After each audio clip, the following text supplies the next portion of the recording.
and getting that many sponsorships. If we're able to get additional sponsorships, we would pursue that, but in order not to have the commitment by the city be at that level, we were looking at starting with 9 first.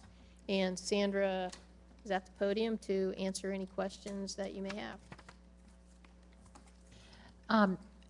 The question I had more to do with the 2020, and will there be a restriction on the companies that we can go seek sponsorships from? Since there's, you know, sponsorships and other opportunities in the collective that the companies are being asked to support as well. And we were going to look at the Dublin-based companies first. I know, but we have a number of them that are also part of the partnership and engaged actively. So that was my question, is to, do we have free reign to ask any company in Dublin? Yes, yes, we do. And is there other opportunities for sponsorships from our companies besides the golf balls? It would be the Thursday night event right now that we're looking at. But as we are meeting now a lot in the next couple of weeks, anytime we have an opportunity to sell something, we certainly will. And through the Convention and Visitors Bureau, Scott will be doing that through his partners as well. And what about the playing through piano? Is the Dublin Arts Council going to be seeking that sponsorship of this, or what role is the city playing in that? The Arts Council is not seeking sponsorships for that, so that $22,000 will take care of the purchase of the piano, the canopy, and the artist. Now, as it continues and it has costs, that's another subject. But this number here reflects its needs for the President's Cup. And so just describing that portion of it, is it possible to get a piano company to be the sponsor and not have to pay these fees? Actually, somebody has already offered to take care of the next piano. Great. And I want to make sure that we're not setting ourselves up for ever on a piano scene, but that we're approving this as the President's Cup element right now. Mm-hmm. Right. That's the plan. Did you mention an artist for the piano? Did I Yes. hear? Yes, an artist has been selected. For what? Playing the piano? For the street piano, it will be painted. And it will have Oh, a the President's Cup. painting will be. Yeah, mhm, and Okay, it'll have a President's Cup Because theme. generally in other towns, people just play it as they walk along, whoever wants to. Right, and that will Okay. happen with this. It will Okay. show up places and, Okay, so the artist is actually painting the actual piano. Okay. right. Is it a Dublin artist that's been selected? No, but the committee looked at this. One of the reasons that the committee liked the artists that were chosen is because of their community engagement process that they've done with, it's Central Ohio. So that was one of the reasons that they really liked this particular group, knowing that that was important to City Council. It struck me that the dollar amounts here, there should be a lot of businesses that maybe have the ability to step up for that. What is it, 1,500 to 2,200? For the golf balls? Yes. There's been interest in that already as Yeah, well. I'm sure there will We be. believe that there are 4 that are sold without us even asking. Good. But like Marcia said, if we need to keep it at 9, we can keep it at 9. And I think this is one where the chamber is working directly with us, and they will be pursuing sponsorships as well. Mm-hmm, right. Yeah, they've offered to handle that part of it. And the Arts Council has offered to help with selecting artists. If an organization or business wants to hire an artist to paint their golf ball, they're going to partner with them as a resource. Can you tell us a little bit about the Thursday night event and then the dignitary dinner and breakfast? So right now, the breakfast is scheduled for OCLC on Thursday, and we're believing that that's going to be a PGA event, and so I have noted in here that we may not even need that money for that. since they're doing some things downtown Wednesday, this would be an event hosted in Dublin, possibly by the PGA Tour, and it would be a collaboration among the state of Ohio, the city of Columbus, city of Dublin, Franklin County. So that's how it's being proposed right now. The street festival, we are developing a name for that this week and all of the creative imagery that will go with that. The focus of that will be, as you know, we're closing Bridge and High Streets, and we've begun to work on our communication for that. We know that that is critical in terms of a road closure of that magnitude. The focus of that will be the piano will be placed at right on the at the intersection of Bridge and High, and so that will be a focal point there. We're going to hire some pianists to be there, but we want to have some open time as well for anybody to join in and play the piano. There will be an Irish is an Attitude stage closer to the Brazen Head, an international stage closer to the southern part of historic Dublin. And then one of the neat things that we're doing is working with Dublin schools, and we're going to have a community stage. So that stage will be right outside of the perimeter of we have to enclose the area for the street festival. But that's going to be right outside there, and it'll all be Dublin school children. And we're encouraging families to come there to bring their dinners and picnic dinners and blankets and chairs for that. We're going to be working with some beer and wine vendors on the street and some food trucks as well. And events administration had a great idea with the restaurants there to offer some to-go kinds of things. So it's not just a matter of sitting down and being at the restaurant. And then the final thing is the VIP experience with the travel packages. Generally, they say there's an experience that happened with them. So we're still working with the folks at the PGA Tour on that one, and looking at hosting that possibly in one of the restaurants there and having a VIP experience. Are we expected to be at a majority of the events? We are working with HNS Sports right now to come up with a list of the events that are going on. Like, for example, there might be a PGA commissioner dinner, so we're finding out the details on that. And just how many people will be invited to the varying kinds of activities that are occurring Wednesday night for the opening ceremonies, Thursday morning. So we're looking at numbers right now. And where's the opening ceremony? At the Columbus Commons. I noticed they mentioned our own Dan Sullivan on the national broadcast at the golf tournament yesterday, or Sunday evening. Gave him a shout out. He's working hard. With respect to the president, Scott? Well, he's involved with the Greenbrier Classic or whatever's going on down there in West Virginia right now, HSN. Right.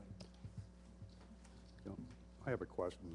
Sandra, to what extent, and I know we brought this up the last Finance Committee meeting, and I was interested in the Historic District Business Association being more involved in this whole thing.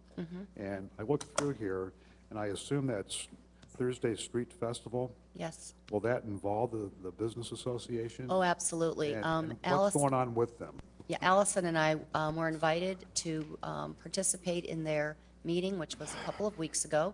And I talked about the big picture kinds of things that are going on, and Allison explained exactly the Thursday night event. So they'll be partnering with us on that. Of course, they had a lot of questions about street closures and the logistics, but we let them know that this event is designed to showcase their places. So we're not going to be placing trucks in front of them as an example, but they were all pretty excited about participating. The other thing that we're looking at is the President's Cup Plaza, so renaming the upper green for just 18 days prior to the golf tournament and doing something with the flags there, a ceremonial kind of a thing. But I've talked to Brenda Kosak as the president of HDBA, so we've had several conversations on that. Okay, great. And they seem pretty excited about participating. Will the installation of the pump be in by then? Will not? And the other piece has been removed? Did I understand that? Yes. So there's nothing there now? Well, it might be under construction, is that right? The I'm platform. Just curious. Or if maybe we should have some focal point there, even if it's temporary. We've discussed that there's some challenges with the Thursday evening event if we put a permanent piece of artwork in that location. So something portable like the piano is a great option for that location during the event. Our anticipation, actually, we're working on a dedication date shortly after President's Cup for the town pump Good. later in October. Okay, thank you. Any other questions? So the essence of what's before us this evening is consideration of these golf balls. That's correct. And at little to no cost to the city, am I right? Yeah, That's the based, plan. based Oh. upon the sponsorship opportunities. And we're going to That's it. start with 9. If it goes well, we'll do more. That's But correct. if we don't get the 9, then the city would be paying for the rest. We'll get 9. Yeah, Okay? clear. Yeah, that's a motion. Let's consider it a motion. And call for the vote, please. Mrs. Waring? Vice Mayor Salee? Yes. Mayor Lucklider? Yes. Ms. Janice Zerker? Yes. Mr. Reiner? Yes. Mr. Gerber? Yes. Mr. Keenan? Thank you. and the last item is just to bring your attention to the memo that was in your packet on the Bridge Street District. The Soda River Corridor Framework Plan was included in your packet, and our intent would be to bring that back for adoption sometime in, at one of your August meetings. And that's it.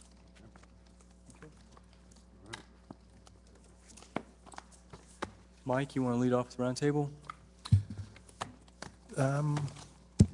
Just note that we've had our 4th meeting in 8 days as of tomorrow.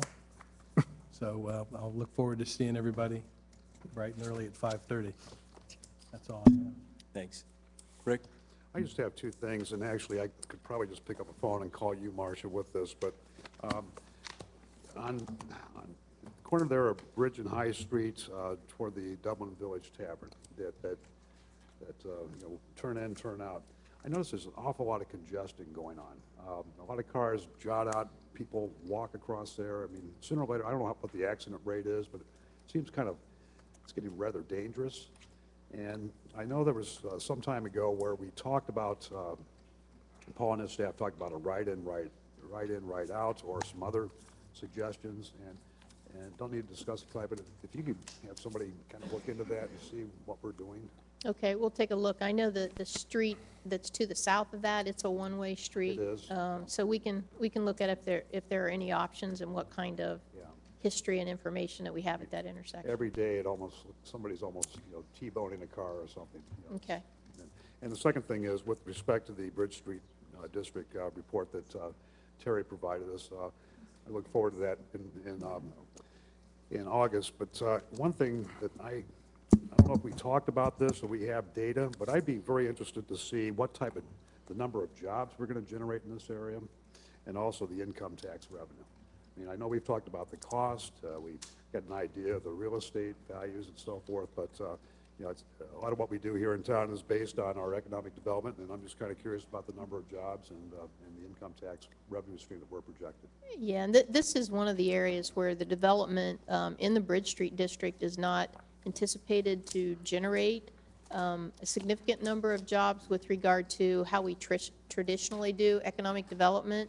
A lot of the focus is providing the amenities for the community, as well as areas that the workforce would be interested in living and looking to move here in order to provide the employees for the businesses. But we can provide the information on what the number of square footage estimates are for commercial and retail and the different types of jobs and estimates on the income tax revenue. Okay, appreciate it.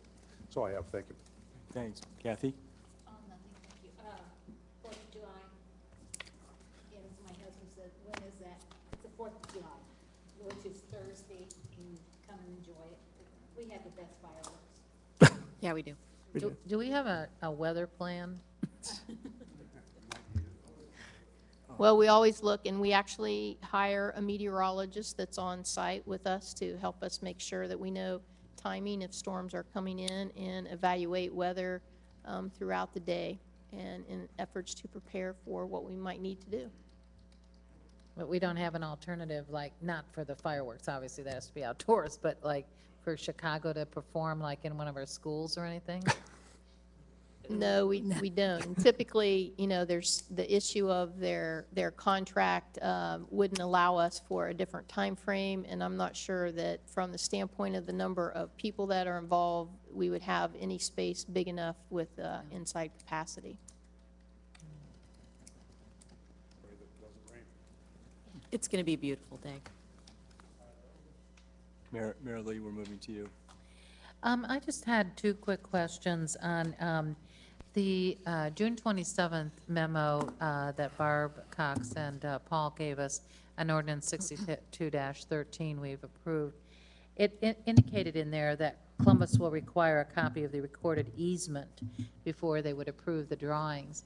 And so I was interested in knowing what the time frame is supposed to be for Columbus to be responsive now that we've approved that. I'm not sure on that time frame, but I know one of the reasons we had gone ahead and executed the document was the fact that they were giving an easement to us so that we could accelerate or move the approval and their review along more quickly. But I'm not sure of the time frame that we anticipate their approval back to us. But I know engineering staff has been meeting with them regularly on the project, so we can provide you with that information. And then on the police and safety community survey that we received, when is this done and who gets it? Chief will address that. That's, I'd have to ask Marty to be exactly sure how the sampling is done, but the reason we're doing it separately is the questions that we need to ask based on our accreditation needs and our goal-setting needs really didn't work in the phone question format. We asked people to rank things in terms of safety and programs and stuff like that, and it really didn't work in the phone survey. And on question 5, where it lists all of them and you're, satisfied, blah, blah, blah. I was sort of curious, though, why there isn't a category that says beyond the no opinion, which to me means sort of yes, no, it doesn't mean anything to me, as opposed to I didn't have to ever use the service. Because a lot of these are things that you wouldn't know about them unless you participated or you requested, service from the police department. Well, I guess really what we're looking for is, of the people who have an opinion, where they rank those things in terms of what needs or what services we need to provide for our citizens. So if they have no opinion, whether it's because they had no contact with us or they simply just didn't care to answer, I guess it doesn't matter. We're looking for the people that are willing to express their opinion and give us an idea of what they feel. Thank you. Chief, the answer regarding the at random, we work with our IT department, and they were able to put that together for us. So we're doing that part in-house. Just from phone numbers, you mean, or something? From addresses, from the addresses. So they developed the list for us at random. Thank you. Sorry. Thank you. John? I just have one question related to the rec center. And maybe I'm wrong. Did we talk about putting those Dyson hand dryers in there and quit using all those towels? When was that brought up at one time to try to save money and mess? We did talk about that. The primary reason we didn't choose to use them was the noise that they produce. They're a very loud mechanical noise that right across the hallway or adjacent to the talas, it would have been an issue from a noise standpoint. And this is in the men and ladies restroom that you're talking about?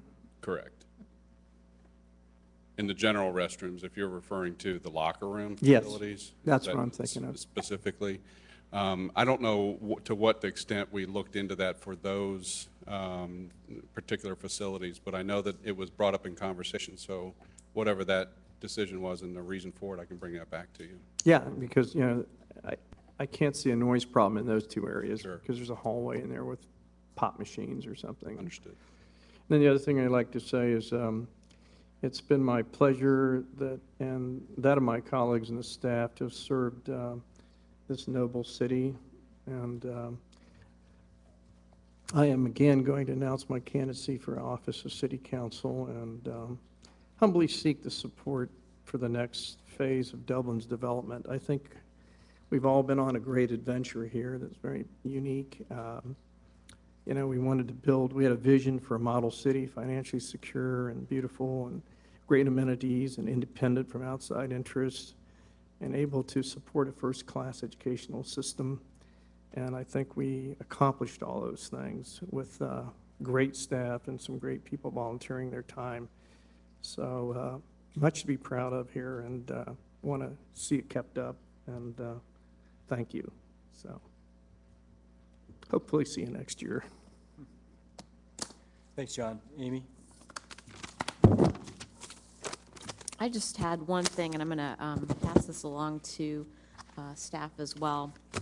But I noticed that in the Dublin Villager, either on the 6th or the 13th of June, there were rosters posted of the championship soccer teams, and there were three of them actually, Ohio Premier Eagles teams that are headquartered here in Dublin, of course. And I just wanted to bring staff's attention to the makeup of those teams, because there's anywhere from a quarter to a third of folks that are Dublin residents and the rest are not. So we always are questioning exactly who, our local soccer clubs are, what the teams are comprised of and so forth. And I just found that really interesting, not to bring up soccer again, but I'm bringing up soccer again. Anyway, that's all I had. Thanks. Well, just to follow up on that, I don't know that this is any surprise. This is what we suspected, but, I know some of the comments, and including my own, as you get into these higher age levels, there's a lower and lower percentage of Dublin residents. There is a U13. Yeah. Starts that early. But, as they get older, it seems as though they're less Dublin residents. 2 U13s and 1 U15. Something to keep in mind. Does that mean that the kids are dropping out, or does it mean that they're playing for the high school teams or the middle school teams? What it means is there aren't any middle school teams. The club teams typically are outside of the high school season, or they're exclusively, they want the kids to play for the clubs. But what it means is our local clubs, the teams are comprised, even at these young ages, U13, which means under 13, so 12-year-olds, U15s, which would be 14-year-olds, not quite old enough for high school teams. They are, comprised of mostly not Dublin residents. And in fact, a quarter of them, in 5 of 20. So that's what it's very crudely labeled, but I think everybody can see the point. I highlighted the individuals that are from Dublin on each team. I just thought that was really interesting. And Amy, could you remind us of our policy? Like, does that affect the playing time on the field? Or? I'd have to look to our recreation services people to talk about our policy, but, we've always amongst ourselves said, what are the makeup of these teams? And so, here we had it published. These are the championship teams now, so these are the, the best of the best. But. If I may. I will tell you that I am currently working with each of the club organizations, including the Dublin Soccer League, to revise our entire policy and hope to bring something back to City Council with everybody's agreement with that new policy. So I'm hopeful that some of these things that continue to be an issue at every turn can be finally put to rest. So hopefully I'll be able to bring that to you sometime in August. Could you let us know what date that Yeah, is? so they, Yeah, I'm sure there'll be a lot of agreement too, Matt. Thank you. But just to follow up on Amy's comment, though, I do think that from a city perspective, that we do need to look seriously at our return on the investment that we're putting into this, because it's really intended to be for our residents. And if we're, both staff time is cost to us, as well as fields and everything else. So I think we really need, and perhaps in our budget process this year, this is when this could be brought to, And there are different fees based upon residents versus non-residents for the field usage. So that is taken into account, and we look at that as part of the cost study as well. We likely have a lot of outsiders because these fields are probably as good or better than anything around at the end of the day, and they are to be used for our residents, as we've discussed many times. Right. But to me, it informs my decision-making, you know, when we hear about this demand, you know, for additional soccer fields. So anyway, thank you all. Amy, was there anything else? That's all I had tonight. Thank you. Well, as Kathy pointed out, obviously the 4th of July is this Thursday. Hope everybody has a good time. I was going to say something about council going on a summer recess, but I guess that begins after tomorrow night's meeting. But having said that, to be sure that the summer recess only means that we don't have a traditionally, a traditional council meeting scheduled between now and August 12th. Certainly, council will continue to attend events and meetings and the like. And interestingly, one other big event between now and our next council meeting on August 12th will be the Dublin Irish Festival. We, in addition to the best fireworks around, we have a pretty decent Irish festival. So anyway, that's council's invitation to you out there to hopefully attend that as well. So with that, we're adjourned. Thank you.